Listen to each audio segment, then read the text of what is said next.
It's not looking good for Mazda and Mitsubishi in regards to the tariffs. Check this out. Honda is going to be coming away quite strong here, but Mazda and Mitsubishi, we're going to talk about how they're going to be impacted quite heavily from these tariffs. Guys, we have other news to talk about today, so make sure you're subscribed. We'll talk about how Stellantis is moving production here. Everyone, all these car companies are essentially scrapping their guidances for sales and profits and whatnot. We'll follow up on the back end, but guys, if you like to be updated when it comes to car news and tariffs, car reviews, I'm reviewing a couple cars this week. New Nissan Frontier has been refreshed for 2025, as well as the refreshed Acura MDX Type S. I'm reviewing that this week as well, so stay tuned for those reviews. I'm also leaving in about less than a month for a huge Toyota event, and let's get into this. Mazda and Mitsubishi Motors losing out on the tariff relief as Honda is going to benefit. Honda locally builds most of its autos for the American market. That's true. However, Honda still imports the HR-V, the new ADX from Mexico, and some Civics and CR-Vs from Canada. If they're built in the United States, they're going to get the most benefits and lack of tariffs. Not 100% lack of tariffs, but the most tariff reduction if they're built in the United States on the parts end. Anyways, under executive order signed Tuesday, imported parts are partially exempt from the tariffs if they're being used to manufacture finished vehicles in the United States. Domestic and foreign automakers alike will be granted a tariff offset equivalent to 15% of the total value of the vehicles assembled on American soil. And this is an offset on the 25% tariffs on parts starting Saturday. This can add up to almost a 4% tariff relief when it comes to the vehicle's MSRP. This 15% exemption, again, I know it's confusing. This will just be for the first year. It'll go to 10% the next year, and then will be terminated by the third year. Okay, so it might take a long time. Well, just for the parts to be made in the United States might take longer than 3 years, but 3 years, I think they can do it. I think the majority of the parts can be relocated. However, building a new manufacturing plant in 3 years to build cars in the United States does not happen. It takes a lot longer. It takes probably closer to 10 years to square away a plant and get it up and running to produce cars. Japanese automakers like Mazda and Mitsubishi are expected to remain in a difficult position. Toyota too. Toyota brings a ton of vehicles into the United States from Japan. And so all these vehicles coming in are going to be hit with the 25% tariff. But the impact will vary depending on how heavily the manufacturer relies on American production. Honda builds 70% of its autos in the United States. Like I said, with the remainder, besides the Civic Type R, the remainder essentially comes from Canada and Mexico.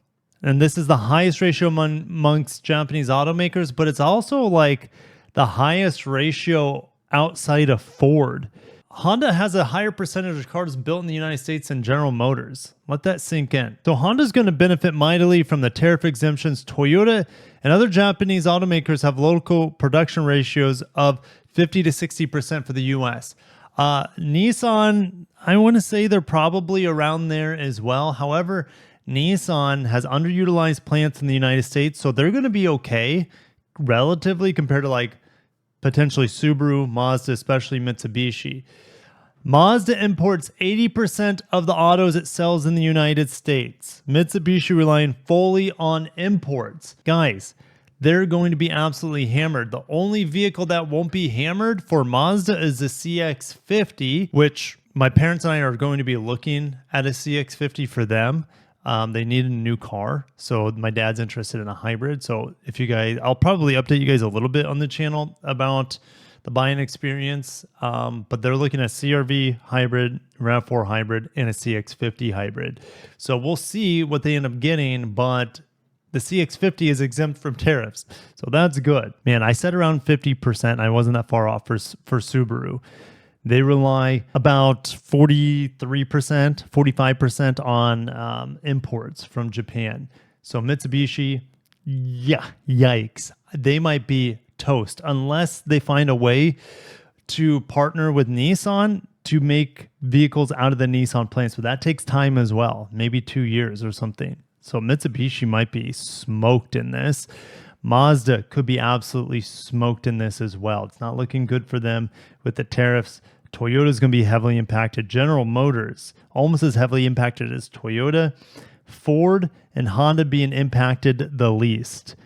Fascinating, right? And then the Koreans are probably somewhere around where Toyota is, to be honest, because they import a lot from Korea. Mitsubishi used to build cars in the United States. Same thing with Mazda. Mazda used to build more. Remember the B2000 when they were hooked up with Ford? Mitsubishi, their plant right now, I think, is operated by Rivian, their old plant Mitsubishi in Normal, Illinois. And so with the offsets in place, a vehicle assembled in the United States with 85% US made content would be virtually free of tariffs. That's the first year, because the next year it would need to be like 90% US parts in order to be exempt, and the third year 100% to be 100% exempt. Anyways, no manufacturer has been able to meet that threshold. 0 manufacturers.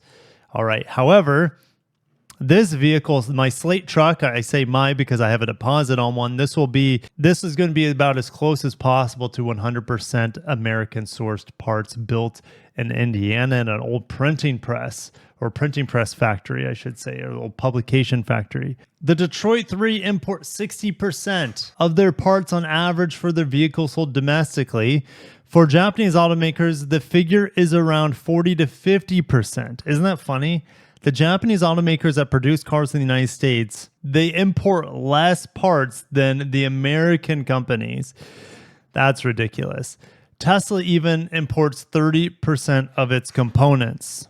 The Detroit 3 will be significantly affected by tariffs, much like Japanese counterparts, with the exception of Ford. Ford builds about 80% of their cars sold in the United States, where General Motors and Stellantis import up to half of their finished products into the American market. Speaking of Ford, we're moving on. So, I mean, essentially Mitsubishi, Mazda, and Toyota.